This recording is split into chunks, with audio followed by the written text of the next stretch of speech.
Jesus explicou quem ele era antes mesmo da criação do mundo. No capítulo 17 do livro de João, encontramos uma oração que é profundamente tocante.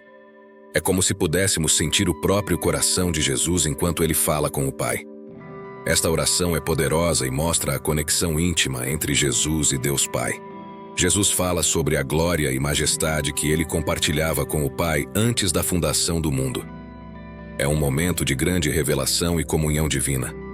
Na oração, Jesus expressa o desejo de que sua glória seja revelada, para que ele possa revelar a glória do Pai. Ele fala sobre o poder e a autoridade que recebeu sobre toda a humanidade e deseja conceder vida eterna àqueles que o Pai lhe deu. Segundo Jesus, a vida eterna é conhecer tanto o Pai quanto o Filho. Esta oração transcende o tempo e nos permite entender a profundidade do relacionamento entre Jesus e o Pai, além de prometer a vida eterna para aqueles que acreditam nele. Na terra, Jesus glorificou o Pai ao completar a obra que lhe foi dada. Agora, em sua oração, ele expressa o desejo de ser glorificado junto com o Pai, com a mesma glória e majestade que compartilhavam antes do mundo existir. Antes da criação da terra, havia uma relação íntima entre Deus Pai e seu Filho. O livro de Gênesis nos apresenta a história da criação, mostrando como Deus trouxe à existência o homem e outras criaturas. No entanto, desde o começo Deus já estava presente.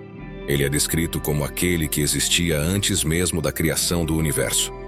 A Bíblia deixa claro que Deus é eterno e não foi criado, ou seja, ele sempre existiu e sempre existirá. No primeiro capítulo de Gênesis, encontramos uma característica linguística interessante: o uso do plural Elohim para se referir a Deus. Isso sugere que Deus é uma entidade composta de 3 ou mais, implicando na noção da Santíssima Trindade. Essa peculiaridade gramatical nos leva a uma compreensão teológica mais profunda sobre a natureza de Deus como uma entidade triuna.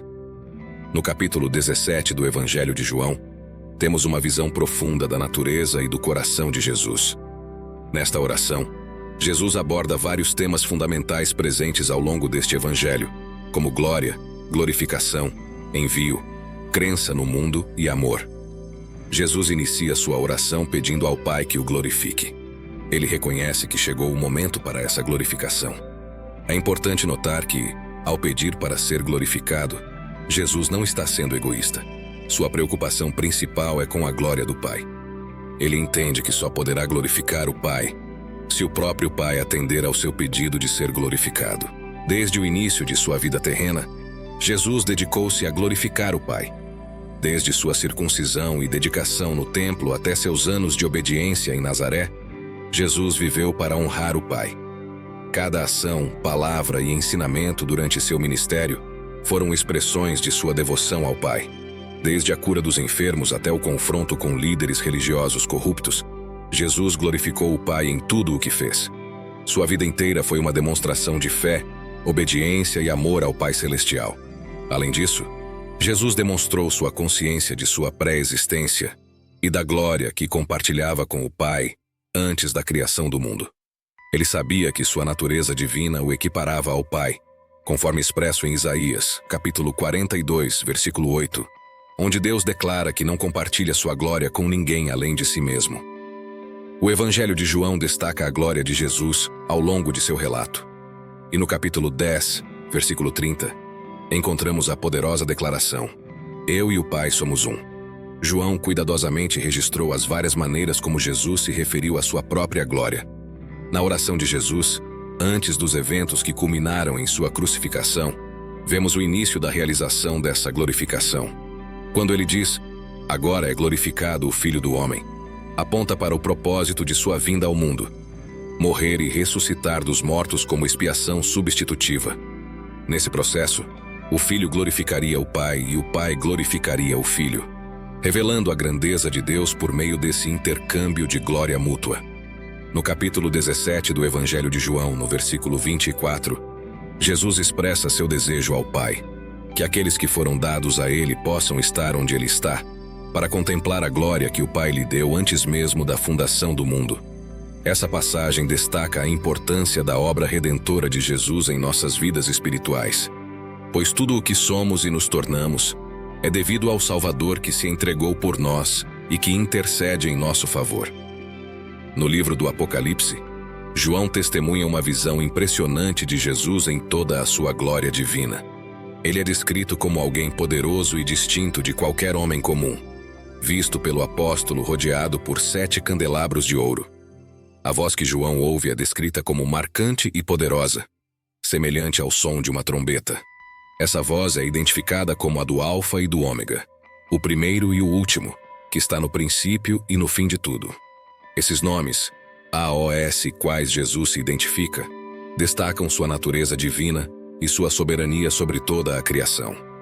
Assim, tanto no Evangelho de João quanto no livro do Apocalipse, somos lembrados da majestade e glória de Jesus Cristo, que é digno de toda a adoração e louvor.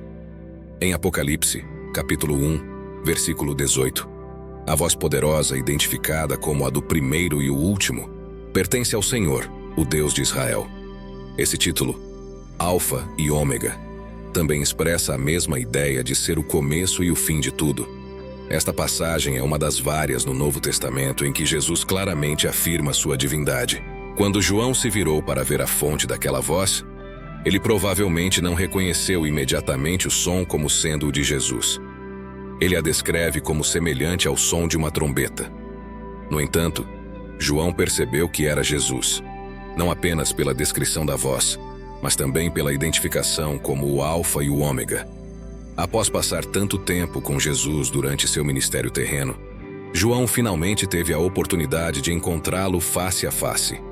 João descreve a aparência de Jesus, sua cabeça e cabelos brancos como lã, brilhantes como a neve, seus olhos que tudo veem, como chamas de fogo que penetram na essência, seus pés brilhando como bronze incandescente refinado na fornalha, e sua voz poderosa como o som de muitas águas. Essa descrição dos olhos de Jesus é semelhante à narrativa que encontramos no livro de Daniel, capítulo 10, versículo 6, onde um anjo é descrito com olhos semelhantes a tochas ardentes.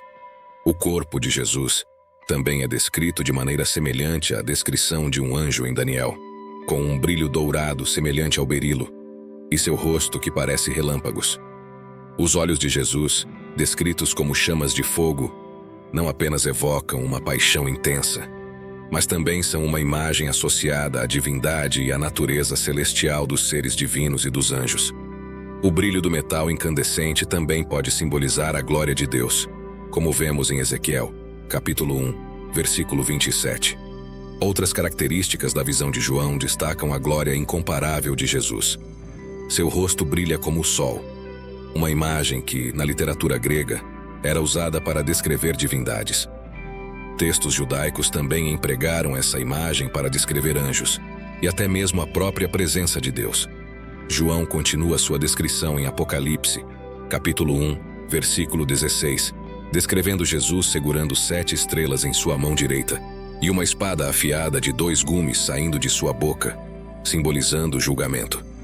Seu rosto brilha com uma glória inigualável, como o sol em todo o seu esplendor. Diante dessa visão deslumbrante, João caiu nos pés de Jesus como se estivesse morto, mas Jesus o confortou, colocando sua mão direita sobre ele e dizendo: "Não temas, eu sou o primeiro e o último", enfatizando sua divindade absoluta como o Filho de Deus. Apesar de João ter sido um dos apóstolos que conviveu com Jesus na terra, ele ficou maravilhado ao testemunhar essa visão celestial. Mesmo os 3 anos de convivência com Jesus não o prepararam completamente para o encontro com o Cristo na plenitude de sua majestade celestial. Naquele momento, João percebeu a magnitude do poder divino e da majestade que Jesus havia temporariamente abdicado enquanto vivia na terra, conforme mencionado em Filipenses, capítulo 2, versículo 27. Jesus esvaziou-se, não renunciando ou diminuindo sua divindade, mas temporariamente deixando de lado a manifestação externa de sua igualdade com Deus. Ele assumiu a forma de servo, tornando-se completamente humano, embora sem pecado, sendo ao mesmo tempo totalmente Deus e totalmente homem. João reconheceu que era verdadeiramente um milagre que Jesus pudesse ocultar sua glória e autoridade enquanto caminhava nesta terra, demonstrando assim sua humildade e amor pela humanidade. No livro de Apocalipse, capítulo 1, versículo 18, Jesus se apresenta como o vivente, que vive eternamente e está acima de todo tempo e espaço. Ele declara ter morrido, mas agora estar vivo para sempre, possuindo as chaves do controle absoluto sobre a morte e o Hades, o reino dos mortos. Jesus é o único que viveu, morreu e ressuscitou para nunca mais morrer. E ele detém a vitória eterna sobre o pecado e a morte. A posse das chaves do Hades e da morte indica que somente Jesus tem o poder supremo sobre a vida e a morte. Algumas pessoas podem acreditar erroneamente que Satanás possui tal autoridade, mas estão enganadas, pois somente Jesus detém essas chaves. O livro do Apocalipse, do grego Apocalipsis, significa uma revelação ou desvendamento. É uma revelação de Jesus Cristo, pois pertence a ele. Jesus é o assunto principal do livro. E é importante compreendermos que ele não é apenas uma figura histórica distante, mas uma realidade viva, presente e brilhante em nossas vidas. Deus escolheu revelar informações sobre Jesus Cristo para seus servos, para que pudessem compartilhá-las com outros e não mantê-las em segredo. O Apocalipse não é um livro apócrifo, escondido, mas uma revelação divina. É um livro de profecia preditiva, que faz previsões sobre o futuro. E devemos prestar atenção a essas profecias, pois foram reveladas por Deus para serem conhecidas e compreendidas. Se você tem vontade de criar o seu próprio canal, assim como o nosso, para conseguir levar a palavra do Senhor cada vez mais longe, então clique no primeiro comentário fixado e aprenda, mesmo que você seja um completo iniciante.